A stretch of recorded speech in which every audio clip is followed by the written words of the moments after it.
It is great to be in the great state of Michigan. In 69 days, my friends, we're going to take this country back. We're going to elect Donald J. Trump, President of the United States, and it is going to start right here with the great people of Michigan.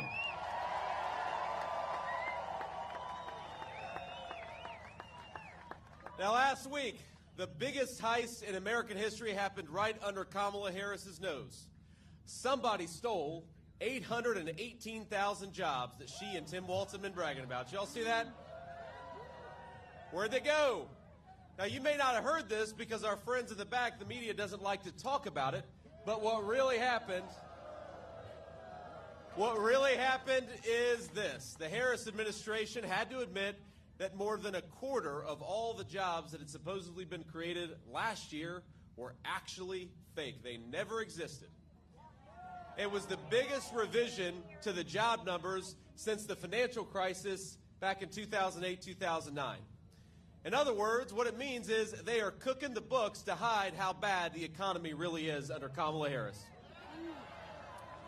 I promise you this, on November 5th, there is one job that is definitely going to vanish, and that is when we tell Kamala Harris, you are fired, and send her back to San Francisco.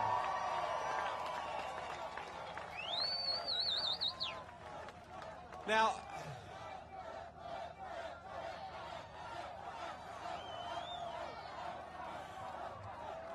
y'all are fired up, and it's hot out here. Kamala Harris, she needs a rock star to get a crowd like this. We just come out here because we're patriots and we want to save this country.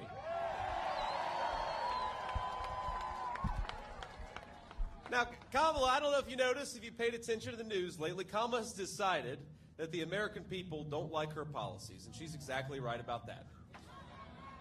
Just take one, immigration. Kamala Harris, remember, she suspended deportations on day one. She stopped Donald Trump's Remain in Mexico policy. That was on day one, and that's why we have a wide open southern border. But I read a story this morning that her advisors are considering just copying all of Donald Trump's policies. They're more popular. In fact, I've heard that for her debate in just a couple of weeks, she's going to put on a Navy suit, a long red tie, and adopt the slogan, "Make America Great Again." I think that's what... But we're not going to let the American people forget that Kamala Harris is the candidate of American decline. She cast the tie-breaking vote for the Inflation Explosion Act. She cast the tie-breaking vote to send interest rates and mortgages through the roof. She opened that border on day one, and as much as fake Kamala wants to pretend that she now agrees with Donald Trump, we've got to remind her she's the vice president right now. Stop talking about what you're going to do. Start talking about what you are going to do right now because you're the vice president. And what she has done has been a disaster. Now, I will confess that in some ways I have a soft heart, ladies and gentlemen. In some ways I feel bad for Kamala Harris.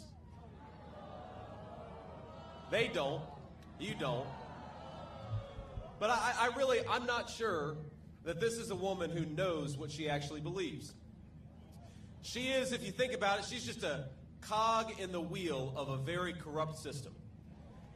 Now let's go back in time a few years and just remember the formula of Kamala Harris and her handlers and what it wrecked. Now step one was to ship all of our good manufacturing jobs to Mexico, to China, to far-flung corners all over the world. Remember, Kamala Harris supported the reauthorization of NAFTA, which has been terrible for the state of Michigan, the state of Ohio, and the state of Pennsylvania. Proud towns became ghost towns. Dignified American workers became dependent on the government, and families, including a lot of families like mine, fell apart under financial stress. Now that was step one. Did we ask for any of that?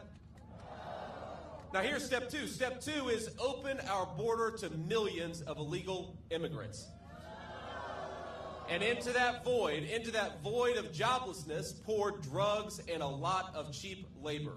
Our leadership, including Kamala Harris, they said it was compassionate, but it was a lie. What they really wanted, my friends, was millions of voters for Democrat policies, and they wanted millions of cheap laborers. American wages went down, and our leaders learned they could ignore their own citizens in their quest for power. Now that was step two, and I asked, did we ask for that?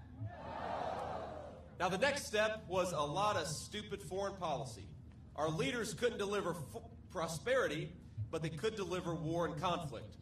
So we invaded countries all over the world, and then we invited other countries to invade us through illegal immigration. Our people got poorer, our leaders got richer, and they got more powerful. Now, that was step 3, and I asked, did we ask for that? Now, I've lived, and I know a lot of us in this crowd have lived the consequences of these failures. And I saw it very personally, my friends. My parents divorced. My family began to struggle. My mom, God love her, she found solace in the prescription pain pills that a lot of kids and a lot of adults were getting hooked on. And then eventually she moved on to some harder stuff. Now, I will tell you that I